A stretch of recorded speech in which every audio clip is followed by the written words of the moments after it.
So, doing a moderately big ride this morning. I don't know, somewhere around 8 or 100k. We'll see how far we get.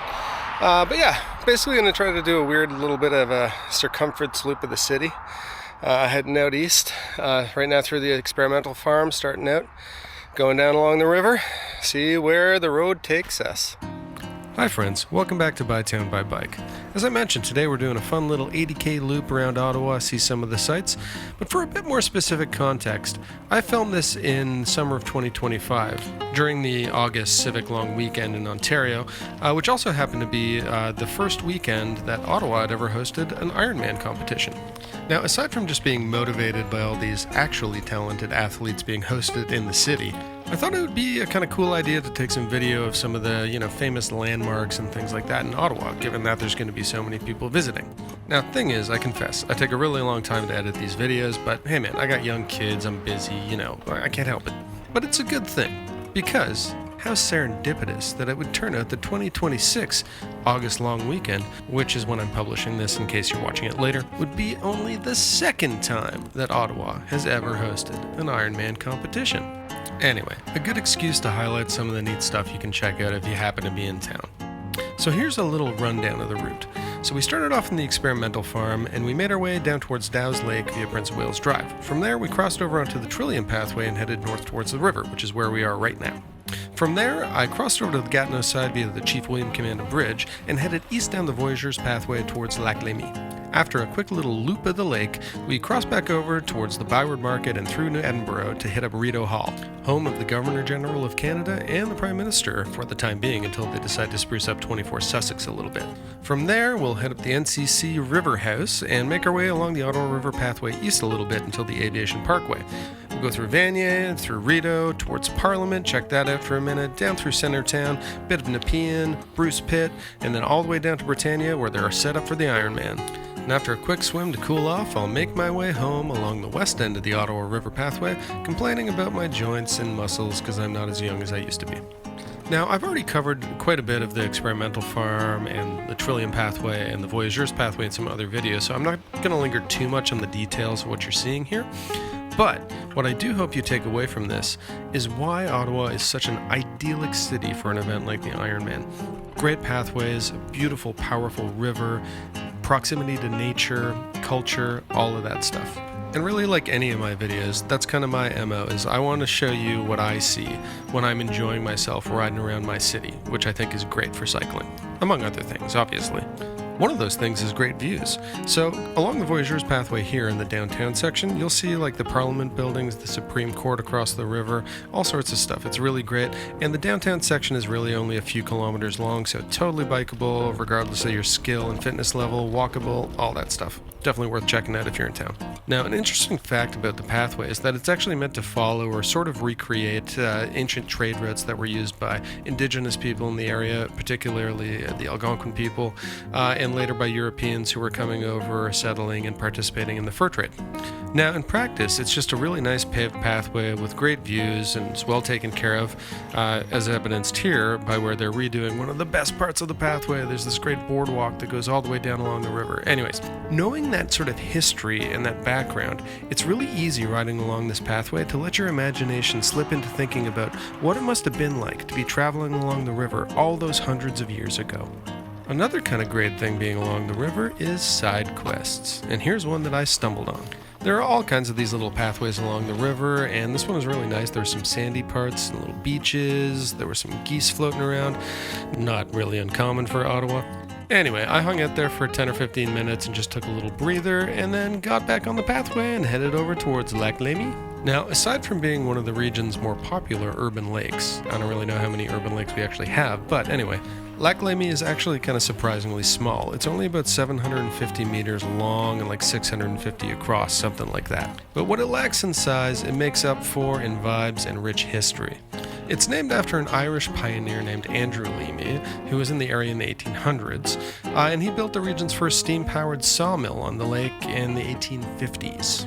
But perhaps more interesting, and definitely more ancient, I'm pretty sure that they found some really neat archaeological sites in and around the park here, dating back like 5,000 or 6,000 years, showing evidence of indigenous settlement going that far back. Really cool.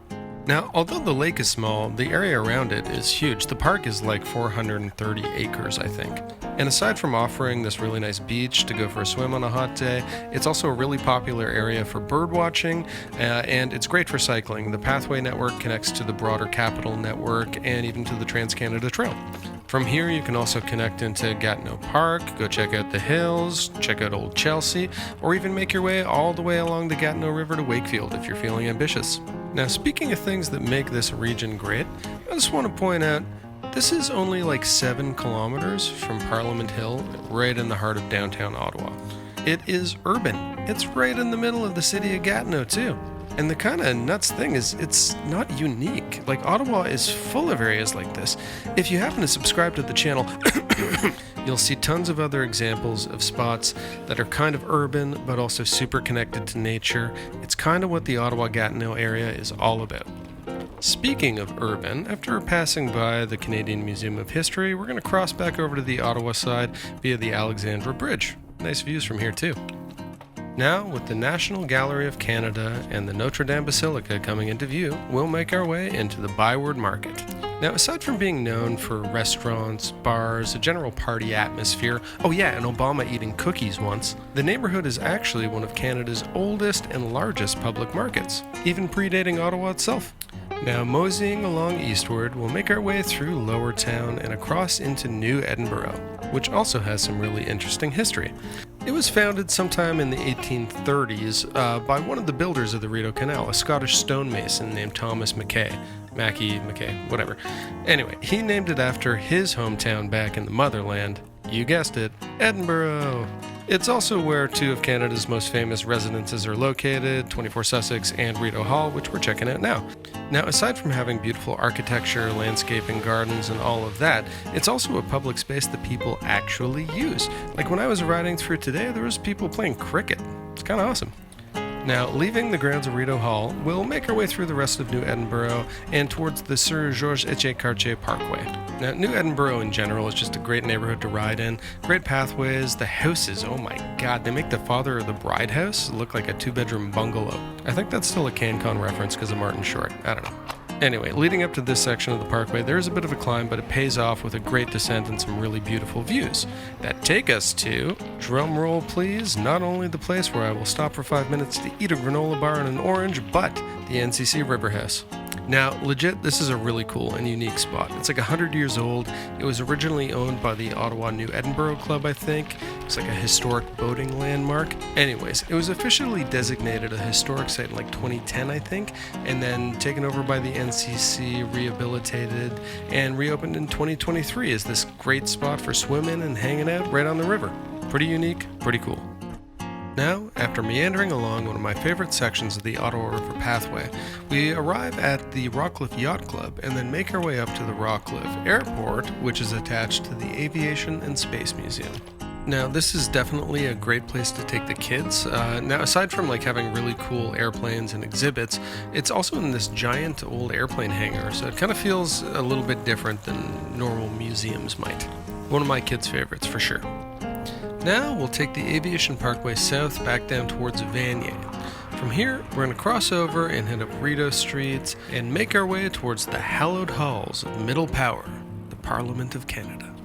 Now, both Vanier and Rideau Street have kind of reputations of being a little bit sketchy, maybe, for lack of a better word, but they also have character and uniqueness. Now, I want to be clear that I'm not saying this to be disparaging or disrespectful at all, but what I find really interesting about neighborhoods where maybe it's a little rough around the edges is that history, narrative, stories are kind of worn on the sleeves of the people who live there. You see something in the way people walk, the way they interact, the expressions on their face that alludes to a depth of community and history. It kind of makes me wonder about, how people and places intertwine to create community.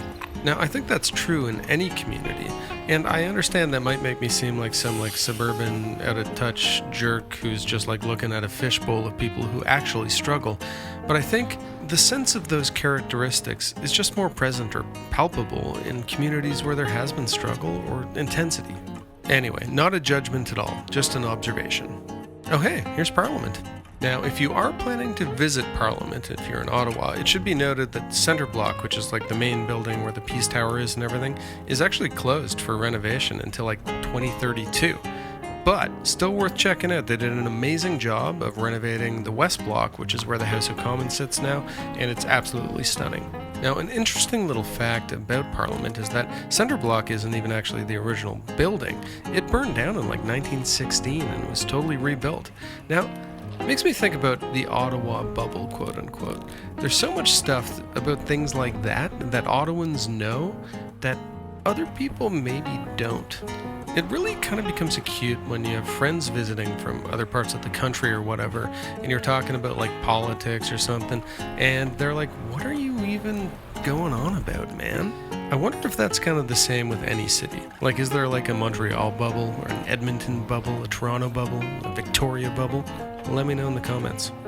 Now, having made our way south through Centretown and the Glebe, we find ourselves at Lansdowne in the Ottawa Farmers Market. Set up right beside the historic Aberdeen Pavilion, this is a great spot to check out local vendors, food, crafts, all that stuff. It's a really good way to spend an afternoon. Now, continuing slightly south, we make our way to the historic Rideau Canal. We'll hop on the Rideau Canal pathway on the Colonel By side, heading southwest back towards the Hartwell Locks and into Nepean. Now, aside from being a generally pleasant place to be and lots of history and beauty along the canal, it's really well used. There's a lot of people boating around in Dow's Lake, and you can see a lot of people this time of year kind of traveling through the locks and the canal to make it to the OttawaRiver. You see everything from like canoes and kayaks to medium and small motorboats to tour boats and even more unique vessels, like the Kawartha Voyageur pictured here, which I can only assume is from the Kawarthas. Now, as we make our way to Hogsback Locks, we enter into sort of northern Nepean from Ottawa Centre. Now from here we'll make our way west down Meadowlands Drive and enter into a bit more sort of suburban territory. You know, nice houses, a bit older, strip malls, that kind of stuff. Now it's worth noting that even in the burbs, there are really great multi-use pathway networks. It's still really easy to get around by bike. Now after passing through Algonquin College, the skies parted as if to welcome me into Centrepoint. Now, this is a bit more in line with what I was talking about before in terms of the multi-use pathway network. This pathway actually goes like right along a power line corridor, and basically it'll take you right out to Bell's Corners with a few little jaunts on streets here and there.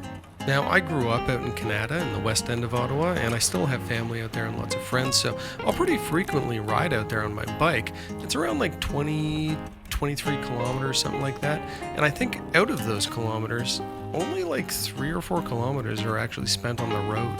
And I think that really kind of speaks volumes about the quality of the broader pathway network in Ottawa. Now, having made it through the Powerline corridor I mentioned before, we arrive at Bruce Pit. Now, this is primarily known as sort of a dog park area. There's also a great toboggan hill in the winter, some really nice walking loops and gravel pathways for cycling. But I was about 65k in at this point, so I decided to stop and have a rest.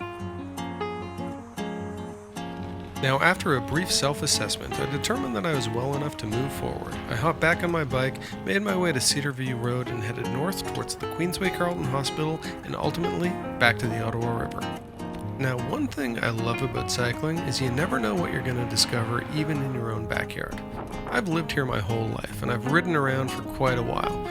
But just after the Queensway Carleton, I hopped over and got to a section of pathway that I'd never been on before. Now, crossing over Robertson Road, the pathway brings you up to this kind of plateau. There's agricultural fields on one side, more urban sort of highway on the other side, but it's sheltered by trees. And it's just so funny. I've ridden all around this neighborhood and just never happened to pass through this particular part of the pathway. It just goes to show you that even in your own backyard, riding around on a bike, you're going to discover things that you haven't seen before. It's really cool. Now, moving along Holly Acres, we make our way towards the Watts Creek pathway and the final stretch. Part of the broader Trans-Canada Trail, this section of the Watts Creek pathway will bring us out over Carling Avenue, where we'll connect with the OttawaRiver pathway just east of Andrew Hayden Park. Now, I must admit, I've got a bit of a love-hate relationship with this section of the pathway, as I do with e-bikes. Now don't get me wrong, I appreciate e-bikes and I think they make this sport way more accessible. That's really cool. But I also see a lot of folks driving way too fast on e-bikes in sections like this where there are a lot of kids around and stuff like that, like 30 plus kilometers an hour. That is not cool. You want to go super fast? All the power to you, just do it on a road. Okay, lecture over. Here we are, we've arrived at Britannia, the starting point of the Ironman competition. Now, having never really seen the prep area for an event like this before, I gotta say I was impressed with the amount of bicycles. A lot of participants. Now looking healthy and invigorated after a quick dip, like I could do another 80k right now, no problem. I steeled myself for the ride home along the Ottawa-River pathway. Well friends, thanks for watching. If you liked what you saw, think about subscribing, commenting, sharing with a friend, liking, all that good stuff. In the meantime, ride well friends.